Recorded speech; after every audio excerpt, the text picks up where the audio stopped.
खोपोली येथील मंगेश काळोखे हत्या प्रकरणाला 12 दिवस उलटूनही मुख्य सूत्रधार मोकाट असल्याने त्यांच्या पत्नी मानसी काळोखे यांनी व्यक्त केलेली ही हृदयद्रावक व्यथा आणि प्रशासनावर उठवलेले निशाण अत्यंत गंभीर आहेत. मंगेश काळोखे हत्या प्रकरण न्याय अद्याप अधांतरी, पत्नी मानसी काळोखे यांचा आक्रोश. मंगेश काळोखे यांच्या निधनाने निर्माण झालेली पोकळी आणि त्यांच्या कुटुंबावर कोसळलेला दुःखाचा डोंगर आजही कायम आहे.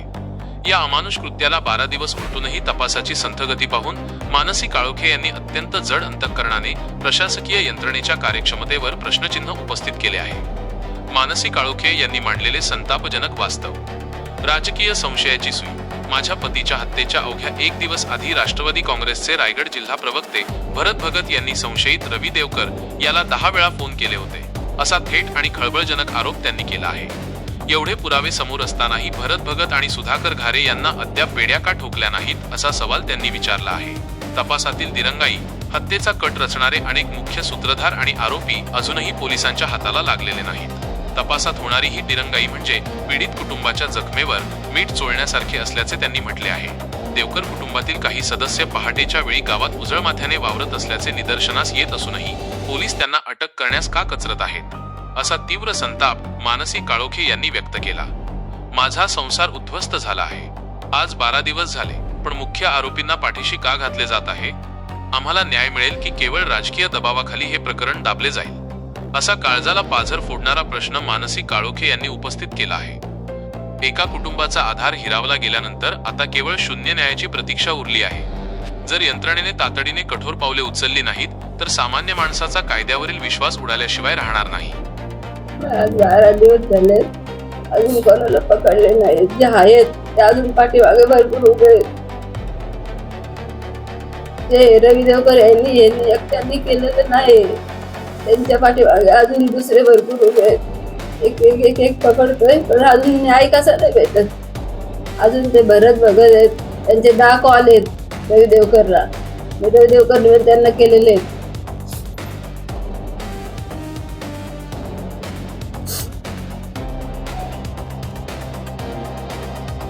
त्यांचा तपास सुरूच आहे, पण त्यांनी अजून लवकरात लवकर करायला. आज 12 दिवस झाले, अजून भेटत नाही. कारण ते आहेत, ते नाहीत, अजून पुढे भरपूर माणसं आहेत. ते भरत भगत आहेत, सुधा घारे पण आलेले आहेत. अजून ते येत का नाही समोर, ते का बाहेर लपून राहिलेले आहेत.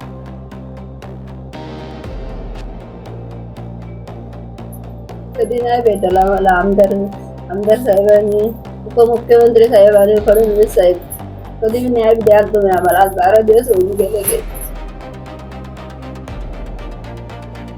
समोरासमोर आमच्या समोर फाशीची शिक्षा झाली पाहिजे.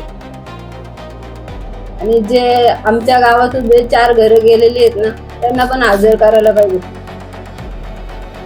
कारण त्यांच्या बरोबर ते पण फरार झालेले आहेत. त्यांचा हात असेलच ना, म्हणून ते पण बाहेर गेलेले आहेत ना. इथं राहिले असते, त्यांचा हात असल्याशिवाय ते त्यांच्या बरोबरच गेलेले आहेत. कोण ना कोणी येत. दुर्गेश देवकर हा पहाटे 5 वाजता येतो, त्याच्या घरातून काय सामान घेऊन जातोय. हे म्हणजे पोलीस वाजून काय करतात? येतोय रात्रीचे, कोण त्यांना पाहता नाही येत काय?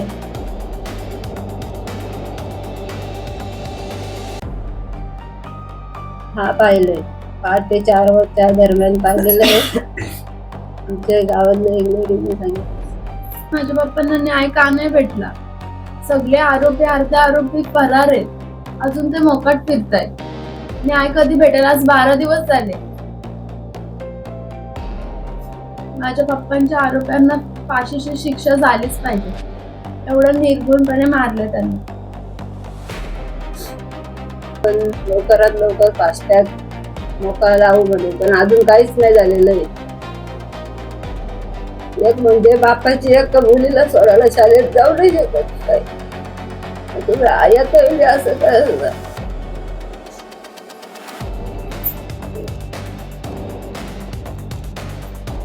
त्यांची चुकी काय होती? त्यांनी गावासाठी सगळं केलं, घरात कमी आणि गावासाठी जास्त. हीच त्यांची चुकी होती का? त्याच्यामुळे राजकीय नेते पण उभे राहिलं तर मग आपण पडलो तर आपण आलो तर आपल्याला कोणीतरी मारतील म्हणून हा त्यांच्या मनात पण द्वेष राहील का आपण निवडून नाही आला पाहिजे. आम्ही निवडून आलो तर आमचे हा प्रकार घडलाय. पकडले पण अजून जे त्यांच्या पाठीमागे आहेत ते पोलीस अजून कनेक्ट चौकशी करत. कारण रवींद्र देवकर ह्याच्यात एकट्याची ताकद नव्हती, ह्याच्या मागे अजून भरपूर जण होती. मग ते भरत भगत यांचे 10 कॉल होते त्यांना, अजून दुसऱ्यांचे कॉल होते पण ते अजून त्याला चौकशी करत. मग ह्याच्या मागे पोलिसांचा पण हात आहे थोडाफार, म्हणून ते चौकशी करत नाहीत. मुख्यमंत्री साहेब तुम्ही लवकरात लवकर यांची तपासणी करावी. मत आहे का आम्ही काल कोर्टात गेलेलो, त्यांची तारीख होती सुधाकर घारे भरत भगत यांची, ते अटकपूर्व बेल मारत होते. तर त्यांचा रोल आता SP मॅडमने सांगितलंय का अजून आम्हाला काय तपास भेटला नाही त्यांचा. तर तुम्ही न पकडता कसं सांगू शकता का त्यांचा तपास नाही भेटलाय आम्हाला, अजून त्यांचा हात नाही याच्यात. त्यांना पकडा आणि त्याच्यानंतर हे चौकशी करा, त्याच्यात त्यांचा हात आहे हे मी 100% सांगू शकतो. असे 10 कॉल भरत भगत यांचे 26 तारखेला गेलेले रवी देवकर यांना. असे 10 कॉल गेलेत आणि ज्या दिवशी घटना झाली त्याच दिवशी घरी गेलेले आहेत ते रवी देवकर हे भरत भगत यांचे. भरत भगत हे त्यांचा हात 100% आहे. अजून त्यांचा तपास कधी होईल, SP मॅडम काय करताय त्याच्यात. आज ते जर त्यांना अटकपूर्व बेल दिली त्या येऊन आम्हाला मारतील. माझ्या 2 बहिणी आहेत, त्यांना धमकी देऊन गेलेले आहेत काही लोक. रवी देवकर यांच्यासोबत ते 4ही घरं गायब केलेली आहेत त्यांनी धमकी देऊन गेलेले आहेत. आम्हाला जीवाला धोका आहे आमच्या.